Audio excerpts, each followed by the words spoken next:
So today what we're going to speak about is MacG, bro. And I know we spoke on the call earlier about deleting the tweet and not really being on his side, but you have to understand that as well, we are a public platform. We are uncensored ourselves. So what happens when that situation happens to us? I don't even know it happens. Bro, If you watch the full video, you see that MacG wasn't trying to offend anybody. On Twitter, there's only 30-second videos. A minute, but okay. I hear your point. Yeah. And I'm saying, yeah, putting that 1 minute snippet, you know, and then just saying, okay, that base your judgment of that's wrong.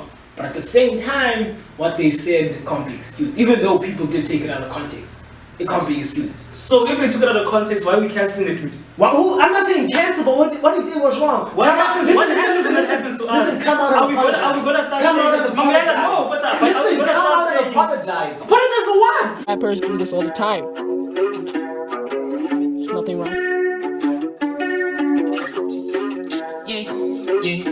Yes. 2019, 2020, where almost every single female that you would bump into is bi or is lesbian now, but mostly bi. Mostly bi. And now my never question go the full way. Yeah, it's like, oh no, I'm bi. Yeah, my question is, in the LGBTQ community, and we have this conversation, but we can't answer this question. Do you guys see this as something, and I'm asking everyone obviously, something that's pushing back the movement? Because now, yes, I guess like it does raise some sort of awareness with everyone putting the flags and but like now we get to question Game of Botina, and not that we get to, but we can't help but not question. Yeah. Now, okay, are you saying you LGBTQ or are you saying you bi? Because it's a trend now. Being in the LGBTQ community, and don't cancel me. Me calling it a trend doesn't mean that people in the LGBTQ have it easy at the moment. But 2019, 2020, I feel like, and correct me if I'm wrong, was the best time to come out as gay, lesbian, bi, I think, etc. In other eras of the generations, right? It was way more difficult. It was like either you're sick, you're mad, that's what they called it. Yeah. Right now, not just the issue, it's the coolest and safest time to be gay. Is that? I wouldn't say the safest, because there's the people in the LGBTQ still get harassed and killed. Yeah. You know, but I feel like it's the most people are aware. I think that's what we can use. I think more people gained the knowledge of being aware due to this topic, and also parents as well. That was also because it stems from the root of parents. Did you come out to your parents? In a way. Beautiful. In a way. Can you tell us the story? Because it was just a day where everyone was just angry. I was angry. Then we got into a fight, like all three of us, me and my sister and my mother. Then I was like, "If it, I'm gonna say it." But back then I said I'm bi. But I was like, no, it's not right. Then I spoke to my sister, because she was the one who was like asking me that, Inam, are you saying bi just to sugarcoat it from mom, or are you really bi? And I was like, and I weighed with the options. I was like, if I'm with Beyonce, I wouldn't want to date her. But if I'm with Jake, I would want to date him. So I was like, okay. Drake, not Jake. Drake. What not Jake? Whoa, Jake or Drake? I said Drake. Drake? Yeah, but Jake who? Drake? Oh, he said Jake. Yeah, I thought you said Jake. Jake Paul. No, not everyone knows. Right. Okay, I'm sorry. Guys, I'm obsessed. I'm obsessed. But that's not the point. Have you seen James Charles's come out story? James Charles. Yeah. No, it was such a big follower of James Charles. I like his craft, and I wasn't until I heard his come out story. I loved it, and the way he speaks, it invites me. So can I tell you? No, not to ruin anything, but can I tell you? So here's what happened, right? So imagine teeny tiny teenager James Charles, right? In his own room, in the closet. Get what I mean, man? But in the closet, because he had a closet where he had his laptops and all, you know, because he was a literal closets. Yeah. Oh. That's how I was like, yeah. But he's actually in the closet and he has his laptop there. But like now there's something hiding him from the people actually in his room. So he's like, you know, fuck it, one day I'm about to search gay porn. I think I'm gay at this point. This is gonna be like, you know, for sure. The validation. Yeah. So he goes and he searches gay porn. Does his dad now bust in, bro? As he's busting, bro. Bro, he's legit pants on the ankles, bro. Dude. Pants on the, no, I never understand. Niggas, why ankles? But that's not the point. That's not the point. Because you can't get, never mind. Never mind. and then, like his dad busts in, but luckily, remember, no one can see him from his room. So he just closes his computer and runs and jumps on his bed. Goes to school the next day, comes back, hasn't touched his computer. Yeah. And then his dad's like, you know, can I see it? He just goes, gets out the browser, can I see your internet history? And he didn't delete the history. Guys! Gay, straight, bi, trans, delete your history, bro. Because, you know, no one want to see what you're searching, you know? So, and then that's how his dad found out. And he says that's the best way you could have ever imagined it happening. Because his parents are very supportive and they're like, hey, listen, okay, we understand, but you're also a young kid. And if you're a young kid and you're gay, and in the age of like social media, you can get, you know, predators. Predated by predators. What's the worst coming out story you've ever heard? The worst one? I think it's just the fact that parents aren't accepting. And some parents, it actually gets to the point whereby they're like, you're not my child. Because you're not what I want you to be. Are we not allowed to sympathize with them in terms of that's not the way they grew up? Their parents, also, like, I didn't want to mention this, but also like your religion. Religion, Nashem, I strongly. I don't even, the religion thing, as much as I'm a Christian, Seventh-day Adventist, but that mustn't hinder who I am. Yeah. Because also with that scripture, that part which says same-sex, yes, it contradicts itself. There's another verse which says love who you want to love in the Bible. So it contradicts itself, like within itself. Yes, and I know we do talk about. Now you're attacking the Bible community. But no, that's why I said I'm not going into it. I also don't want to go into it because there's a bunch of layers that we wouldn't be able to understand, you know. But Nani, what we could do, and this is Christian, gay, just talk. Let's have these type of conversations because this is how we get to learn, and this is how we try and avoid what happened with MacG yesterday. And Nati, guys, we aren't here to cancel MacG. We don't want him cancelled. We still want him to be the #1 podcast in South Africa. Chased very closely by the #1 podcast against the Cape. Did you ever get those things when you were a kid? I know a lot of boys did. You know, when you do something feminine and then you're like, hi, you're going to do sister man. I was very feminine. Yeah. And how did you always know that you were gay firstly? I think I knew. It's a matter of I knew. Like always. Like, yes, because this in the changing rooms, I was like, why am I so uncomfortable here? Oh, you're uncomfortable? I would think you'd be like, okay. No, yes, I was. See you, Johnny. In terms like that.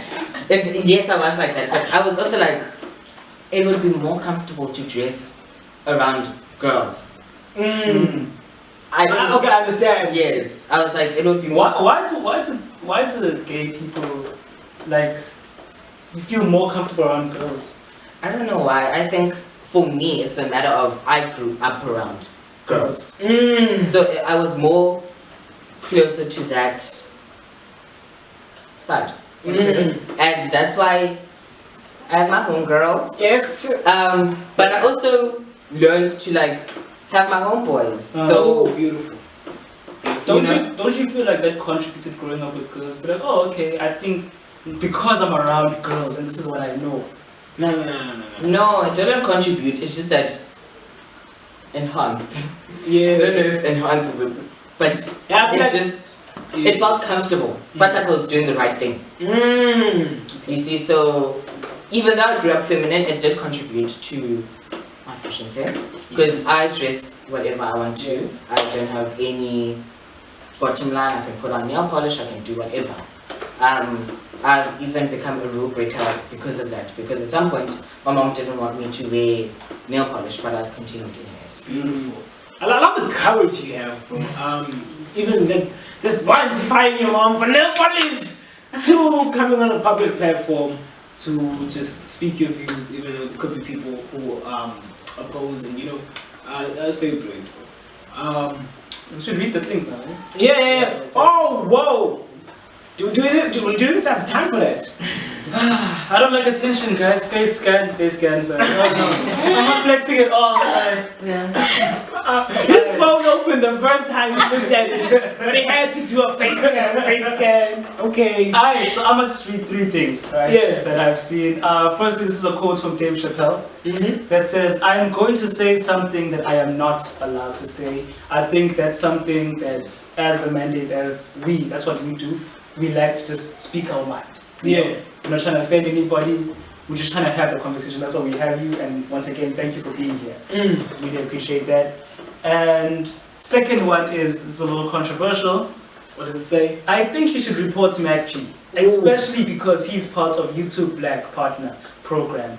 Because that's where it will hurt him the most. How do you feel about that? Because that person is actively trying to cancel Magchi and hurt him, not even just trying to... Not trying to educate It him. was also, I read it in the sense of trying to warn him in a way. Because being part of YouTube Black means that you were recognized highly. Yes. So, as much as he can put that disclaimer in front of before the episode starts, that the views are of the show, not the YouTube and stuff like that, it would, some people could also redirect it to YouTube. As in, Was This this is what wrong? YouTube represents. Yes. She was wrong.